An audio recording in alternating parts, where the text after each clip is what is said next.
Imagine Hollywood's biggest stars, handsome, charming, adored by millions, but living a secret life no one could guess. Behind the glitz, some of the most iconic actors of the golden age had to hide who they really were, and one legendary cowboy knew them all. Today, I'm revealing the shocking truths Randolph Scott quietly witnessed about six stars who could never be themselves. Randolph Scott wasn't just a Western legend, he was the very definition of quiet strength, the hero audiences admired on the silver screen. But behind the cameras, he saw a Hollywood few ever dared to acknowledge. Some of the brightest, most celebrated stars were forced to hide their true selves. Men who lit up the screen by day, yet lived shadowed lives in secrecy by night, lives filled with courage, struggle, and sacrifice that the world would never know. Hey, if you're enjoying this trip down memory lane, don't forget to click subscribe. It's completely free, and this way you won't miss any of our next stories from the stars you grew up with. Randolph Scott wasn't born a movie star. He was born George Randolph Scott on January 23, 1898, in small-town Virginia.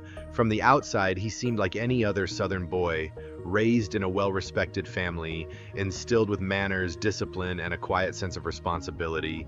But even in his youth, there was something magnetic about him. Tall, broad-shouldered, with a jaw that seemed carved from stone, and eyes that hinted at secrets no one could yet imagine. He excelled at both academics and athletics, balancing brains and brawn in a way that hinted at the hero he'd become. But life wasn't just about school for Scott. World War I called, and he answered, serving in France as an artillery observer. Imagine the chaos of the battlefield, the deafening roar of cannons, the weight of responsibility on his shoulders.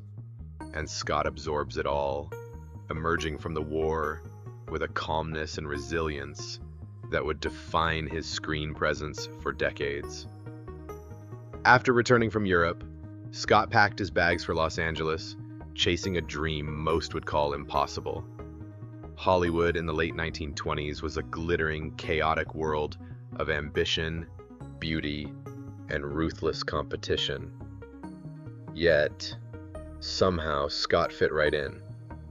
Thanks to family connections, he met the legendary Howard Hughes, landing small, silent film roles that put him in the game. And it didn't take long for casting directors to notice him. That perfect mix of quiet intensity, square-jawed handsomeness, and an aura of mystery. His first films, like The Far Call and The Virginia in 1929, were minor roles, but they set the stage for something bigger. Hollywood was about to meet a star, one who would captivate audiences not with bluster or bravado, but with a calm, commanding presence that demanded attention, even without saying a word. By the 1940s, Randolph Scott had found his true calling, the Western. And not just any Western, he became the definitive cowboy of a generation. Unlike the loud, swaggering heroes of the time, Scott's cowboys were quiet, controlled, and morally unshakable. They didn't need to shout to prove they were tough. Their strength came from within, a kind of silent magnetism that pulled audiences in with every glance, every measured gesture. He appeared in over 60 westerns, including classics like 7 Men from Now, The Tall T, and Ride Lonesome. Critics and fans alike noticed something extraordinary. Scott's characters weren't perfect. They were human. Scarred by violence, haunted by loss, yet steadfast in their moral code. He brought a realism to frontier life that made audiences believe they were watching a man, not a caricature. His collaborations with director Bud Boetticher and screenwriter Burt Kennedy, often called the Renowned Cycle, elevated Scott's work to an art form. These films were minimalist, psychological, tense. Every shot, every silence, every shadow mattered. And in all of it, Scott commanded the screen. He didn't just play a cowboy. He embodied the weight of responsibility, the cost of isolation, and the courage it takes to do what's right when the world seems unfair.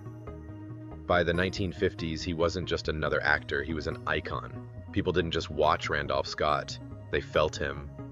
And while his contemporaries might have relied on loud charm or bombastic bravado, Scott's power came from restraint, from depth, and from the emotional honesty he brought to every scene. He became the silent hero audiences needed, a man who could hold a gun, face down danger, and still carry the emotional scars that made him real. Want to support our channel? Join the Echo Insider. Just hover over the Echo Insider icon, click and watch new videos before anyone else. But Randolph Scott wasn't just a movie star. He was a man who played the game of life smarter than most. While the world saw him as the stoic cowboy on screen, behind the scenes, he was quietly building a life of security and freedom. Scott invested wisely in oil, real estate, and other ventures, ensuring that when he finally decided to step away from Hollywood, he could do so on his own terms. His last film, Ride the High Country in 1962, wasn't just another Western, it was a statement. Co-starring Joel McCrea, Scott portrayed an aging lawman confronting the fading glory of the Old West. In a way, it mirrored his own life, the end of an era, a farewell to the glamour, the lights, and the constant scrutiny. Critics hailed it as a classic, a perfect ending to a career defined by integrity, nuance, and unshakable presence.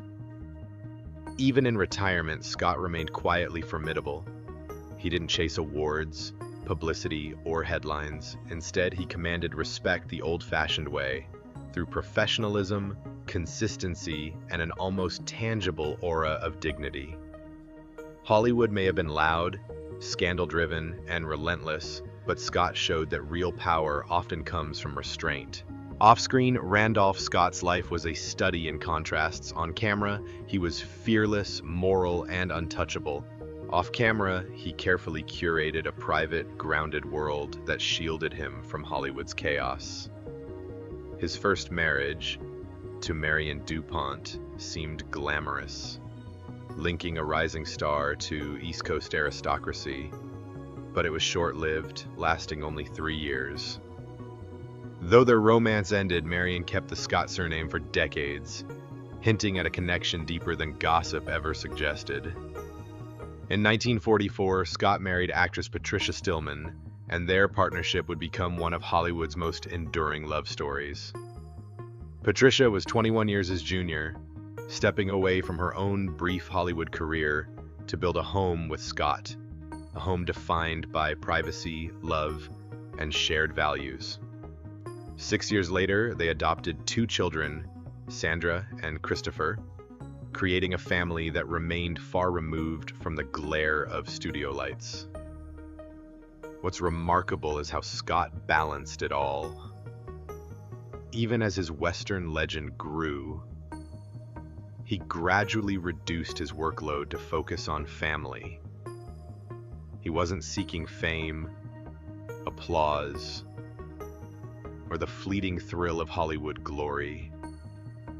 He wanted a life where his children could grow up safely, where love and stability mattered more than box office numbers.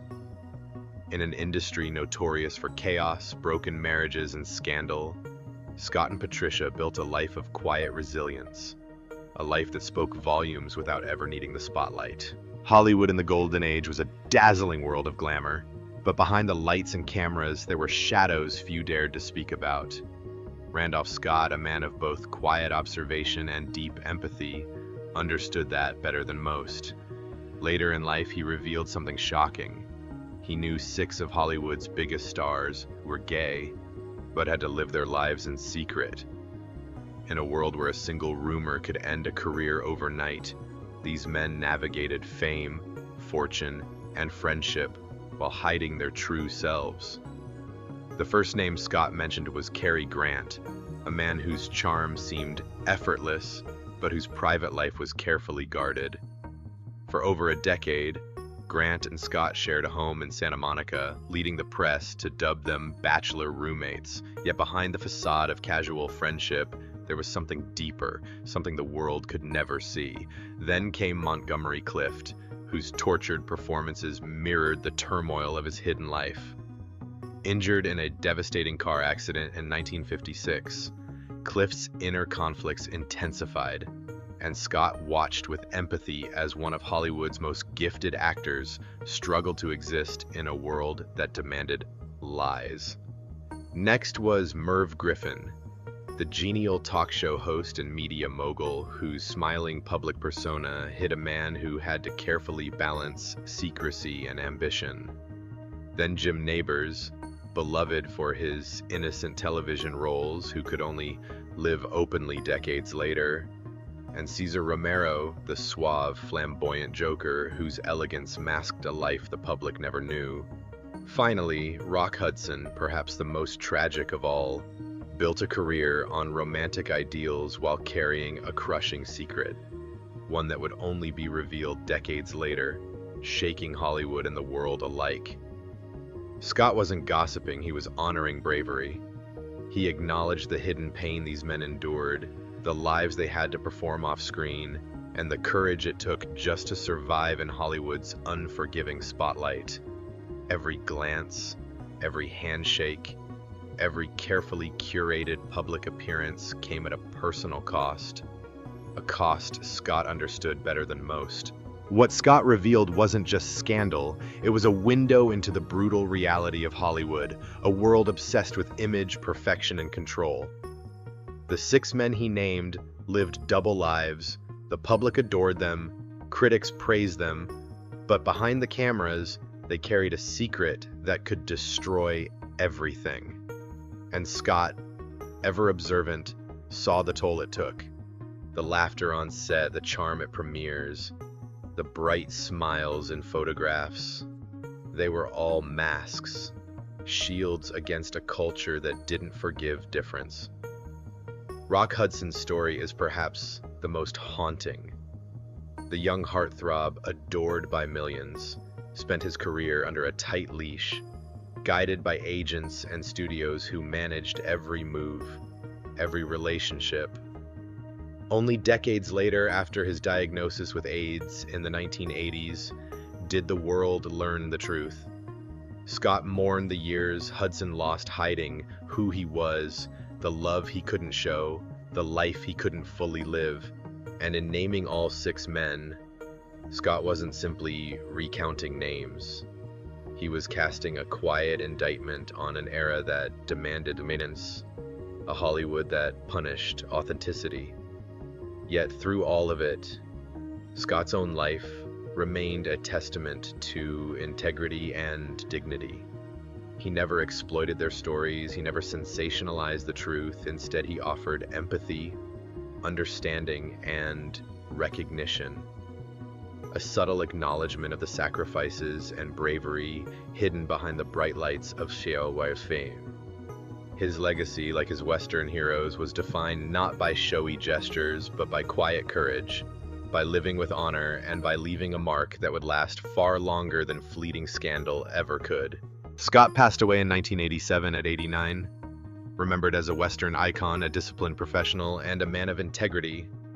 His archives at UCLA preserve not just scripts and photographs, but a glimpse into a Hollywood where image often trumped truth. Scott's story reminds us, heroism isn't just on screen, it's also about the quiet respect for truth, friendship, and courage in a world that demanded surveillance. Randolph Scott gave the world more than unforgettable westerns. He gave us a lens into the hidden lives of Hollywood's brightest stars, a testament to the sacrifices they made, and the humanity behind the icons we thought we knew. Some heroes wear cowboy hats on screen, but real heroism sometimes is just surviving in secret. If you enjoyed this story, go ahead and subscribe to the channel. It really makes us smile. And if you're hungry for more fascinating tales, check out the 2 videos right below. You might just discover your next favorite story.